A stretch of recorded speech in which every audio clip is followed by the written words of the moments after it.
ನಮಸ್ಕಾರ ಸ್ನೇಹಿತರೆ, welcome to ಶಿಲ್ಪ ಹೇಗೆ ಲಾಕ್ಸ್ಗೆ. ಎಲ್ಲರೂ ಹೇಗಿದ್ದೀರಾ? ನಾನು ಕೂಡ ಚೆನ್ನಾಗಿದ್ದೀನಿ. ಏನಪ್ಪ ಅಂತಂದರೆ ಇಷ್ಟು ದಿನ ವೀಡಿಯೋ ಮಾಡೋಕ್ಕೂ ಆಗಿಲ್ಲ, ಫೇಸ್ ತೋರಿಸ್ತೇನೆ ವೀಡಿಯೋ ಮಾಡಿಲ್ಲ, ಸುಮ್ಮನೆ ನಾರ್ಮಲ್ ಆಗಿ ವೀಡಿಯೋ ಮಾಡಿ ಹಾಕಿದ್ದೀನಿ. ಸ್ವಲ್ಪ ಗ್ಯಾಪ್ ತೊಗೊಂಡು ಹಾಕಿದ್ದೀನಿ, ಯಾಕಂದರೆ ನಮ್ಮ ಊರಲ್ಲಿ ಜಾತ್ರೆ ಇರೋ ಕಾರಣಕ್ಕೆ ವೀಡಿಯೋ ಮಾಡಿ ಹಾಕಿರಲಿಲ್ಲ. ಇನ್ಮೇಲೆ ಮತ್ತೆ ಕೆಲಸ ಶುರು ಮಾಡ್ಕೋಬೇಕು. ಇಷ್ಟು ದಿನ ಮನೆ ಕೆಲಸ, ಹಬ್ಬ, ಇದು ಜಾತ್ರೆ ಬಂದರೆ ಗೊತ್ತೇ ಇರುತ್ತೆ ಅಲ್ವ, ಎಲ್ಲ ಮನೆ ಕೆಲಸ ತುಂಬ ಚೆನ್ನಾಗಿರುತ್ತೆ ಅಂತ. ಹಾಗಾಗಿ ವೀಡಿಯೋ ಮಾಡೋಕ್ಕೂ ಆಗಿರಲಿಲ್ಲ. ಇನ್ಮೇಲೆ ಮತ್ತೆ ಈ ಟೈಲರಿಂಗ್ ಕೆಲಸ ಮತ್ತೆ ಶುರು ಮಾಡಬೇಕು. ನೋಡ್ತಾ ಇರ್ಬೋದು, ಇದು ತುಂಬ ಚೆನ್ನಾಗಿದೆ, ಸೀರೆ ಸಖತ್ತಾಗಿದೆ. ಇದ್ರದ್ದು ಇವಾಗ ಬ್ಲೌಸು ಸ್ಟಿಚ್ ಮಾಡಬೇಕು. ಇದೇನಪ್ಪ ಅಂತಂದರೆ ಸೆರಗು ಬಂದಿದೆ, ನೋಡ್ತಾ ಇರ್ಬೋದು. ಸೆರಗು ಈ ರೀತಿ ಬಂದಿದೆ, ಚೆನ್ನಾಗಿದೆ ಅಲ್ವಾ? ಒಂದು ರೀತಿ ರೇಷ್ಮೆ ಸೀರೆ ಟೈಪ್ ಕಾಣಿಸುತ್ತೆ, ತುಂಬ ಚೆನ್ನಾಗಿದೆ. ದೊಡ್ಡ ಬಾರ್ಡ್ರು. ಒಂದೊಂದು ಸರಿ ಒಂದೊಂದು ಸೀರೆಗಳು ಟ್ರೆಂಡಿಂಗ್ ಬರ್ತವೆ, ಒಂದೊಂದು ತಿಂಗಳಿಗೆ ಒಂದೊಂದು ಮಂತ್ಗೆ ಸೀರೆಗಳು ಟ್ರೆಂಡಿಂಗ್ ಬರ್ತವೆ. ತೊಗೊಳೋದು ಮಾತ್ರ ಗಟ್ಟಿರಬೇಕು, ದುಡ್ಡು ಯಾವಾಗಲೂ ಕೈಯಲ್ಲಿ ಇಟ್ಕೋಬೇಕು. ತುಂಬ ಚೆನ್ನಾಗಿದೆ ಅಲ್ವಾ? ಇದೇ ಕೆಳಗಡೆ ಇದು ಈ ರೀತಿ ಬಾರ್ಡ್ರ್ ಇದ್ದು ದೊಡ್ಡದಾಗಿ ಕೆಳಗಡೆ ಬರಬೇಕು. ಇದು ಬಂದು ಬ್ಲೌಸ್ ನೋಡ್ತಾ ಇರ್ಬೋದು, ಚಿಕ್ಕದಾಗಿ ತುಂಬ ಚೆನ್ನಾಗಿ ಬಂದಿದೆ. ಇದನ್ನೇ ಇವಾಗ ಬ್ಲೌಸ್ ಸ್ಟಿಚ್ ಮಾಡಬೇಕು. ಏನಪ್ಪ ಅಂದರೆ ಬ್ಲೌಸ್ ಸ್ಟಿಚ್ ಮಾಡಿ ಆದಮೇಲೆ ತೋರಿಸ್ತೀನಿ ಯಾವ ರೀತಿ ಡಿಸೈನ್ ಇಟ್ಕೊಂಡಿದ್ದೀನಿ. ಸ್ವಲ್ಪ ಇದಕ್ಕೆ ಡಿಸೈನ್ ಇಟ್ಕೋಬೇಕಂತ ಆಸೆ ಆಗ್ತಿದೆ, ಅದಕ್ಕೋಸ್ಕರ ಡಿಸೈನ್ ಮಾಡ್ಕೋಬೇಕು ಅಂತ. ನೋಡೋಣ ಯಾವ ರೀತಿ ಡಿಸೈನ್ ಮಾಡ್ಕೊಳ್ತೀನಿ ಅಂತ. ತುಂಬ ಚೆನ್ನಾಗಿದೆ. ಮೇಲ್ಗಡೆ ಬಂದು ಚಿಕ್ಕದಾಗಿ ಬಾರ್ಡರ್ ಬಂದಿದೆ, ಇಷ್ಟು ಬಾರ್ಡರ್ ಬಂದಿದೆ, ನೋಡ್ತಾ ಇರ್ಬೋದು. ಇವಾಗ ಇದನ್ನು ಸ್ಟಿಚ್ಚಿಂಗು ಮತ್ತು ಕಟ್ಟಿಂಗು ಮಾಡಬೇಕಾಗುತ್ತೆ. ಮಾಡೋಣ, ಯಾವುದಾಗುತ್ತೆ ಅದು ಕೆಲಸ ಮಾಡ್ತಾನೆ ಇರಬೇಕು, ಯಾವುದು ಬ್ರೇಕ್ ಮಾಡೋವಾಗಿಲ್ಲ. ಇನ್ಮೇಲೆ ಇಂದು ಕೆಲಸ ಜಾಸ್ತಿ ಇರುತ್ತೆ ಸ್ನೇಹಿತರೆ. 1 by 1 ಕಟ್ಟಿಂಗ್ ವಿಡಿಯೋ ಹಾಕ್ತಾನೆ ಇರ್ತೀನಿ, ನೀವು ನೋಡ್ತಾನೆ ಇರಿ. ಪ್ರತಿ ಸಲ ಗ್ಯಾಪ್ ಮಾಡಿದಾಗಲೂ ಇದೇ ರೀತಿ ಹೇಳ್ತಾ ಇರ್ತೀನಿ, ಮತ್ತೆ ಪದೇ ಗ್ಯಾಪ್ ಮಾಡ್ತಾನೆ ಇರ್ತೀನಿ, ಏನೂ ಮಾಡೋಕ್ಕಾಗಲ್ಲ. ಕೆಲಸ ಫ್ರೀ ಇದ್ದಾಗೆ ಈ ವಿಡಿಯೋ ಮಾಡ್ಕೊತೀನಿ. ಕೆಲಸದ ಜಾಸ್ತಿ ಇತ್ತು ಅಂದರೆ ವಿಡಿಯೋ ಮಾಡೋಕ್ಕೂ ಆಗೋದಿಲ್ಲ. ಹಾಗಾಗಿ ಸ್ವಲ್ಪ ಅಡ್ಜಸ್ಟ್ಮೆಂಟ್ ಮಾಡ್ಕೊಂಡು ಹೋಗೋದೆ ಅಷ್ಟೇ. ಚೆನ್ನಾಗಿದೆ. ಏನಂತೀರ? ಸೀರೆ ಚೆನ್ನಾಗಿದೆಯಾ ಇಲ್ಲ ಅಂತ ಕಮೆಂಟ್ ಮೂಲಕ ತಿಳಿಸಿ ಸ್ನೇಹಿತರೆ. ಚೆನ್ನಾಗಿದೆಯಾ ಸೀರೆ? ನನಗಂತೂ ಸಖತ್ತಾಗಿ ಇಷ್ಟ ಆಯಿತು. ಓಕೆ, ನೋಡೋಣ ಇದು ಡಿಸೈನು ಮತ್ತು ಯಾವ ರೀತಿ ಕಟ್ ಮಾಡ್ತೀನಿ ಅಂತ. ಇವಾಗ ಸದ್ಯಕ್ಕೆ ಇದ್ರದ್ದು ಕಟ್ಟಿಂಗ್ ಮಾಡಿ ತುಂಬ ದಿನಗಳಾಯಿತು, ಸ್ಟಿಚ್ಚಿಂಗೇ ಮಾಡೋಕ್ಕಾಗಿಲ್ಲ. ಆ ಜಾತ್ರೆ ಬಂತು ಅಂದಲ್ವ, ಹಾಗಾಗಿ ಅಲ್ಲಿಗೆ ಬಿಟ್ಟು ಹಂಗೆ ಹೋಗಿದ್ದೀನಿ. ಇದು ಹಂಗೆ ಐತೆ. ಇವಾಗ ಇದ್ರದ್ದು ಸ್ಟಿಚ್ಚಿಂಗ್ ತೋರಿಸ್ತೀನಿ. ಸ್ಟಿಚ್ಚಿಂಗ್ ಅಂದರೆ 1 by 1 ಸಿಂಗಲ್ ಬ್ಲೌಸು.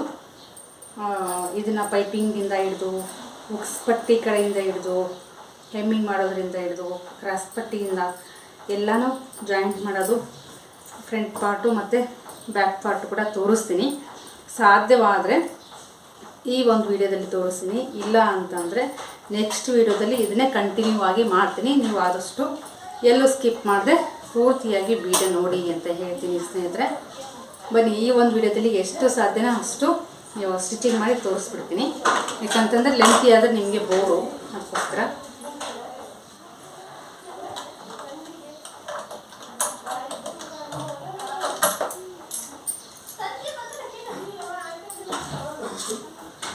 ಮೊನ್ನೆ ಆಯಿಲ್ ಮಾಡಿದ್ದೆ. ಆಯಿಲ್ ಮಾಡಿದಾಗ ಸಿಡಿಯುತ್ತೆ ಅಂತ ಬಟ್ಟೆ ಈ ರೀತಿ ಇಟ್ಕೊಂಡಿದೆ. ಅಂದರೆ ಫುಲ್ ಆಯಿಲ್ ಮಾಡಿರ್ತೀವಲ್ವ, ಆವಾಗ ನಾವು ಸ್ಟಿಚ್ ಮಾಡಬೇಕಾದ್ರೆ ಸ್ವಲ್ಪ ಈ ರೀತಿ ಮಾಡಬೇಕಾದ್ರೆ ಆಯಿಲು ಸಿಡಿಯುತ್ತೆ ಬಟ್ಟೆಗಂತ ಈ ರೀತಿ ಬಟ್ಟೆನ ಇಟ್ಟಿರ್ತೀನಿ. ಆಯಿಲ್ ಸ್ವಲ್ಪ ಕಡಿಮೆ ಆಯಿತು ಅಂದಾಗ ಬಟ್ಟೆ ತೆಗೆದಿರ್ತೀನಿ ಸ್ನೇಹಿತರೆ. ಆಯಿಲ್ ಮಾಡಿದಾಗ ಸ್ವಲ್ಪ ಬಟ್ಟೆ ಏನಾದರೂ ಈ ರೀತಿ ಓಲಲ್ಲಿ ಇಟ್ಟರೆ ನಮಗೆ ಬಟ್ಟೆ ಮೇಲೆ ಸಿಡಿಯೋದಿಲ್ಲ. ಅದಕ್ಕೆ ನಾನು ಆ ರೀತಿ ಬಟ್ಟೆ ಇಟ್ಟೆ ಆಯಿಲ್ ಮಾಡಿದ ಮೇಲೆ ಬಟ್ಟೆನ ಇಟ್ಟು ಸ್ಟಿಚ್ ಮಾಡ್ತೀನಿ. ನೀವು ಕಡಿಮೆ ಆಯಿಲ್ ಮಾಡಿದ್ರಿ ಅಂದರೆ ಓಕೆ, ಬಟ್ ನಾನು ಫುಲ್ ಹಾಕಿರ್ತೀನಲ್ವ ಆಯಿಲೆಲ್ಲ, ಹಾಗಾಗಿ ಸಿಡಿಯುತ್ತೆ ಅಂತ ಬಟ್ಟೆನ ಇಟ್ಟಿರ್ತೀನಿ. ಮೊನ್ನೆ ಇದು ಅರ್ಧ ಮಾಡಿ ಇಟ್ಟೋಗಿದ್ದೆ, ಇದನ್ನೇ ಕಂಟಿನ್ಯೂ ಮಾಡೋಣ. ಪೈಪಿಂಗ್ ಈ ಬಟ್ಟೆ ಅಟ್ಯಾಚ್ ಮಾಡೋದು, ಒಂದಿಷ್ಟು ಬಟ್ಟೆ ಪೀಸ್ಗಳಿದ್ದಾವೆ. ಇದು ದೊಡ್ಡದು ಬಾಡಿ ಮೆಜರ್ಮೆಂಟ್ ಅಲ್ವಾ, ಸ್ವಲ್ಪ ಪೈಪಿಂಗು ಅನ್ನೋದು ಸ್ವಲ್ಪ ನೆಕ್ಕು ದೊಡ್ಡದಾಗಿರುತ್ತೆ. ಹಾಗಾಗಿ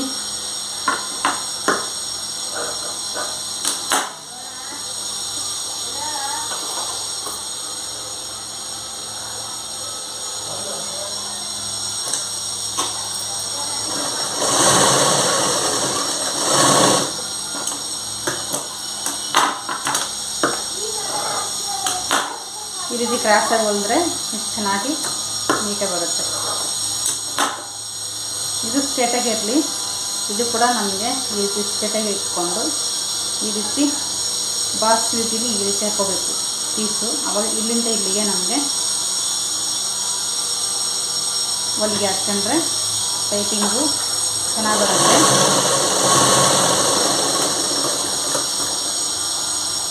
ಎಕ್ಸ್ಟ್ರಾ ಇರುವಂಥ ಪೀಸು ಕಟ್ ಮಾಡೋಣ. ನೋಡ್ತಾ ಇರ್ಬೋದು ಕ್ರಾಸಾಗಿ ನಮಗೆ ಸಿಕ್ತು.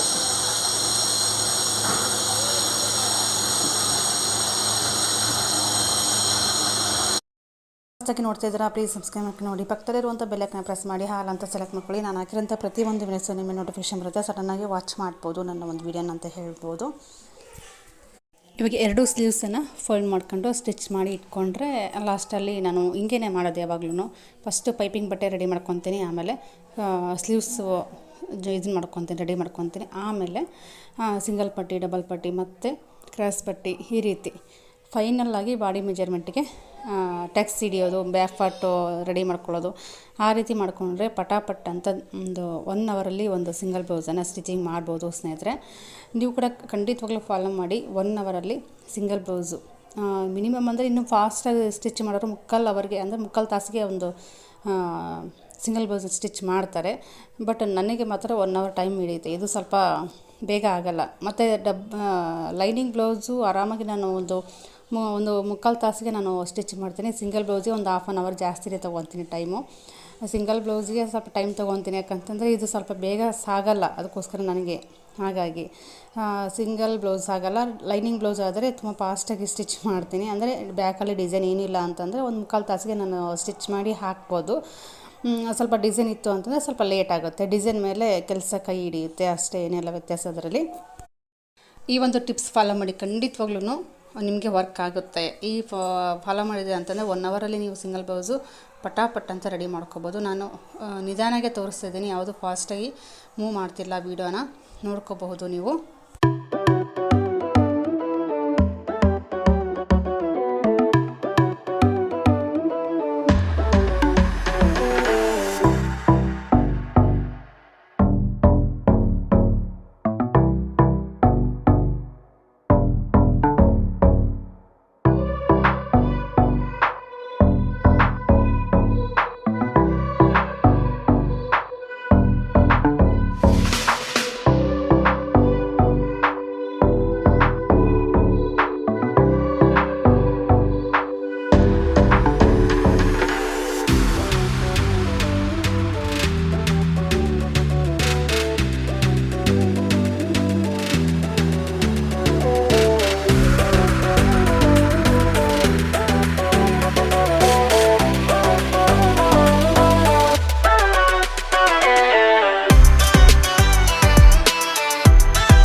ಓಕೆ ಸ್ನೇಹಿತರೆ, ನೆಕ್ಸ್ಟ್ ವಿಡಿಯೋದಲ್ಲಿ ಕಂಟಿನ್ಯೂ ಮಾಡ್ತೀನಿ. ಈ ಒಂದು ಬ್ಲೌಸು ಬ್ಯಾಕ್ ಪಾರ್ಟೆಲ್ಲ ಸ್ಟಿಚ್ ಮಾಡ್ತಾಯಿದ್ದೀನಿ. ಯಾಕಂತಂದರೆ ವಿಡಿಯೋ ತುಂಬ ಲೆಂತಿ ಆದರೆ ಸುಮ್ಮನೆ ಇದಾಗುತ್ತೆ, ಅದಕ್ಕೋಸ್ಕರ ಇದನ್ನೇ ವಿಡಿಯೋ ನೆಕ್ಸ್ಟ್ ವಿಡಿಯೋದಲ್ಲಿ ಕಂಟಿನ್ಯೂ ಮಾಡ್ತೀನಿ. ನೋಡ್ತಾ ಇರ್ಬೋದು ಬ್ಯಾಕ್ ಪಾರ್ಟಲ್ಲಿ ಶೋಲ್ಡ್ರು ಮತ್ತು ಪಟ್ಟಿ ತಗೊಂಡಿರ್ತೀವಲ್ವ ಎಷ್ಟು ಬ್ಯಾಕಲ್ಲಿ ಎಷ್ಟು ಇಂಚ್ ಅಂತ ನೋಡಿಕೊಂಡು ಪಟ್ಟಿ ತೊಗೊಂಡು ಪಟ್ಟಿ ಕಟ್ಟಿದರೆ ಹಿಂದೆ ಟಕ್ಸ್ ಹಿಡಿದ್ರೆ ಮುಗೀತು ಬ್ಯಾಕ್ ಪಾರ್ಟಲ್ಲಿ ನೋಡ್ತಾ ಇರ್ಬೋದು. ಇವಾಗ